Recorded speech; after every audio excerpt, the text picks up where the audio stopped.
ব্যারাকপুর পৌরসভার ধনিয়াপাড়া ৬ নম্বর ওয়ার্ডের বাসিন্দা কিরণ দে, বয়স ৭০ ঊর্ধ্ব। তিনি বিজেপির পতাকা নিয়ে হাতে দাঁড়িয়েছিলেন।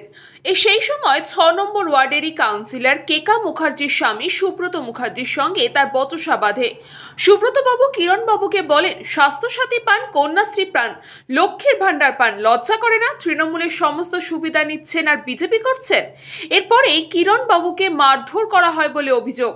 টিটাগড় থানায় অভিযোগ দায়ের করেছেন কিরণবাবু। গতকাল 8:30টার সময় বাপ্পা মুখার্জি, কেয়া মুখার্জির হাজবেন্ড কাউন্সিলর, তার হাজবেন্ড সে আমাকে রাস্তায় ধরে সমানে মেরেছে এবং লাঠি ছোড়া সব কিছু করেছে। তারপরে আমি বললাম কি কারণ? সে বলছে যে এইসব সরকারি সাহায্য পাও। কি সাহায্য পান? কিছুই পাই না, সরকারি এইসব না, সাহায্যের কথা বলছে। ও স্বাস্থ্যসাথী ওর নাম যেগুলো আছে সরকারিগুলো, আর এদিকে বিজেপি করো। লজ্জাজনক ঘটনা। সামনে আগামী আসন্ন লোকসভা নির্বাচন। এই ভদ্রলোক শুধুমাত্র ভারতীয় জনতা পার্টি করবার অপরাধে যেইভাবে ওনাকে, এই মানুষের ওপরে যেইভাবে অত্যাচার করলো, ওনাকে চড় থাপ্পড় এবং নির্মাঙ্গে যেইভাবে আঘাত করা হলো, অতি লজ্জাজনক ঘটনা। এবং ওনাকে যেই ভাষাটা এবং ওদের যে প্রতিবাদ এদের দুটো। একটা প্রতিবাদ হলো উনি কেন ওনার বাড়িতে হোর্ডিং ব্যানারগুলো দলগতভাবে রাখা হলো, যেগুলো আমরা প্রচারের স্বার্থে ওখান থেকে বিভিন্ন জায়গায় নেওয়ার পরিকল্পনা ছিল, ওনার রাখার অপরাধ। এবং আরেকটি যেটা গুরুতর অভিযোগ ওরা করছে, এই কেকা মুখার্জির স্বামী বাপ্পা যে সরকারি সুযোগ সুবিধা পাচ্ছেন, আবার ভারতীয় জনতা পার্টি করছেন। সত্যি আশ্চর্যের ব্যাপার যে সরকার জিনিসটা আলাদা আর ব্যক্তিগত জিনিসটা তো আলাদা। তো সরকার কোনটা? এই ঘটনায় অভিযোগ অস্বীকার করেছেন কাউন্সিলরের স্বামী সুব্রত মুখার্জি। প্রথম কথা হলো, এখনো বিজেপি আমার ওয়ার্ডে আপনারা ঘুরলে দেখতে পারবেন কোনো ফ্লেক্স টানায়নি। আর দ্বিতীয় কথা, যে মারধরের উনি অভিযোগ করছেন সেটা সম্পূর্ণ ভিত্তিহীন এবং মিথ্যা কথা। কারণ উনি যেইখানে মারধর করার কথা বলছে সেটা স্টেশন রোড। সেই সময় যদি আমি একটা 70 বছর লোককে এরকম মারধর করি, অন্তত 10টা লোক বা আশেপাশে দোকানদার বা লোকজন জড়ো হবে। পুলিশ তাদের একটা স্টেটমেন্ট, পুলিশ এসেছিল, নিশ্চয়ই স্টেটমেন্ট পাবে। সম্পূর্ণই মিথ্যা কথা। ওনার সঙ্গে আমার একটা বচসা হয়েছে, কথা কাটাকাটি হয়েছে রাজনৈতিক নিয়ে, রাজনৈতিক কর্মকাণ্ড নিয়ে কথা কাটাকাটি হয়েছে। কি কথা হয়েছে? যেমন ধরুন, আমাদের লক্ষ্মীর ভাণ্ডার, তারপরে ওনার মেয়ে কিছুদিন আগে আমাদের থেকে সরকারি থেকে যে কন্যাশ্রী সেটা নিয়ে নিল, হ্যাঁ রূপশ্রী সেই প্রকল্প নিয়ে নিল, সব রকম সুবিধা নিল। তো সেই নিয়ে আলোচনা হচ্ছিল। না আমি সেটা বলিনি, আলোচনার ক্ষেত্রে যেটা হয় আর কি, যে আপনারা তো সরকারের সব রকম সুবিধা পাচ্ছেন, তা আমাদের সরকার কোনটা দিলে আপনার আরো ভালো হয়, এইভাবে আলোচনা হচ্ছিল। সাধারণত কথা কাটাকাটি এই নিয়ে, আমাদের আয়ুষ্মান আটকে দিয়েছে, এইসব নিয়ে কথা কাটাকাটি হচ্ছিল। তা হতে তা হলো, ব্যাপার হলো ওনার রাগ হচ্ছে, উনি মদ বেচত কিছুদিন আগে পর্যন্ত, ওখানে মদ বেচত, ফ্ল্যাট হওয়া আগে পর্যন্ত ওখানে মদ বেচত। তো সেইটা আমরা এলাকার লোকরা মিলে সেই মদ বেচাটাকে বন্ধ করে দিয়েছিলাম। পুলিশও জানে, পুলিশের কাছে সেই রেকর্ডও রয়েছে।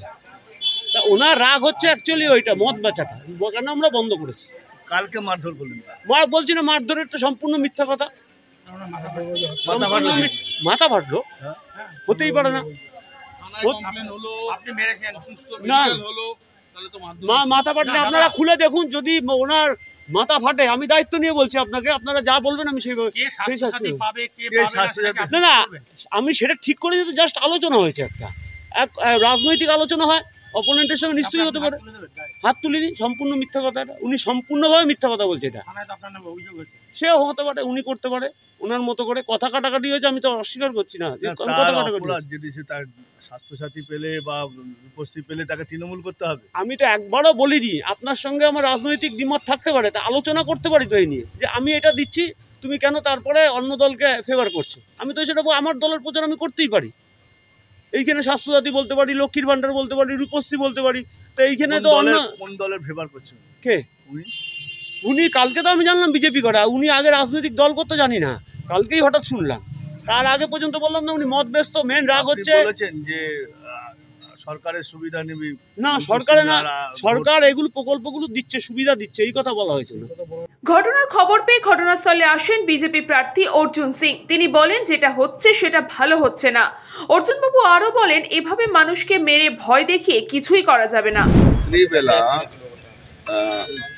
1-1:30টার সময় ওনাকে এখানকার কাউন্সিলরে বর মারধর করেছে, একটা 65 বছর বয়সের মানুষ। তার দোষ আছে, ওনার কোনো একটা জায়গাতে আমাদের হোর্ডিং রাখা ছিল, তার এতে কাউন্সিলরের বর ওনাকে মেরেছে, একটা 65-66 বছর এই ওয়ার্ডের কাউন্সিলর নাম কেকা মুখার্জি, তার সুব্রত মুখার্জি। আমি শুধু একটাই কথা বলবো, পার্থভূমিকে বলবো এই খেলাটা বন্ধ করো।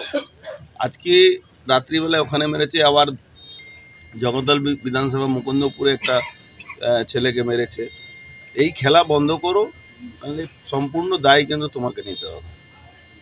যে দায়টা নিয়ে পরে তুমি কান্নাকাটি করো না কি এইটা হয়ে গেল ওইটা হয়ে গেল। আমরা কিন্তু কোনো কর্মী আমাদের গায়ে হাত পড়লে, কোনো আমাদের ভোটারের গায়ে হাত পড়লে আমরা কিন্তু ছেড়ে বসে কথা বলবো। দাদা কি খেলা খেলছে? খেলা মানুষকে ভয় দেখাবার জন্য এইসব করছে, যাতে মানুষ বেরোয় না। মানুষ সব উপচে পড়ে বেরিয়ে গেছে, বুঝতে পারছে কি পায়ের তলা মাটি নেই, তৃণমূলের ধসে শেষ হয়ে গেছে, এই জন্য এইসব করছে। কর্মীদের মারছে, কর্মীদেরকে ধমকাচ্ছে, রাত্রিবেলা ফ্ল্যাক্স ছিঁড়ে দিচ্ছে, এইসব করছে। Bureau report, news Pongo time. Fast moving world में वही आगे है जिसके पास है स्पीड, जैसे मेघबाला ब्रॉडबैंड। सही स्पीड सही पहचान। सो अगर कांस्टेंट फास्ट स्पीड चाहिए तो ले आइए मेघबाला ब्रॉडबैंड। আস্থা পলিক্লিনিক ও ডায়াগনস্টিক সেন্টার, এক ছাদের তলায় বিশিষ্ট চিকিৎসকদের চিকিৎসা পরিষেবা পেতে আজই আসুন আস্থা পলিক্লিনিক ও ডায়াগনস্টিক সেন্টারে। আমাদের ঠিকানা নোনা চন্দনপুকুর, চ্যাটার্জিপাড়া। আমাদের যোগাযোগ number 7003758330। New Sadarupa, one stop solution for your smart choice. এখানে সকল প্রকার ব্র্যান্ডেড কোম্পানির TV, fridge, mobile, computer, laptop, sound system এবং মোবাইল ও কম্পিউটার অ্যাক্সেসরিজ সঠিক মূল্যে বিক্রয় করা হয়। প্রতিটি কেনাকাটায় আকর্ষণীয় ছাড় এবং নিশ্চিত উপহার। ঠিকানা ইন্দ্রনগর, সোদপুর, কলকাতা 110 এবং Muragachha, Sodepur, Kolkata 111। Animesh Suzuki, BT road, Agarpara. Motorcycle মানে সুজুকি। মোটরসাইকেল সেল এবং সার্ভিস করানো হয় অত্যাধুনিক যন্ত্রের মাধ্যমে। এখানে অত্যাধুনিক মডেলের বিভিন্ন গাড়ি পাওয়া যায়। পাবেন Suzuki Hayabusa, Suzuki Gixxer, Suzuki Bergman, Suzuki access 125 এবং সাথে সার্ভিস সেন্টারের সমস্ত সুবিধা। আমাদের শাখা আগরপাড়া, ব্যারাকপুর ভিআইপি তে। সকলকে সাদর আমন্ত্রণ। ওম সাই ব্যাংকুয়েট অ্যান্ড গেস্ট হাউস। আপনার পরিবারের যে কোনো সামাজিক অনুষ্ঠানের জন্য আসুন ওম সাই ব্যাংকুয়েট অ্যান্ড গেস্ট হাউসে।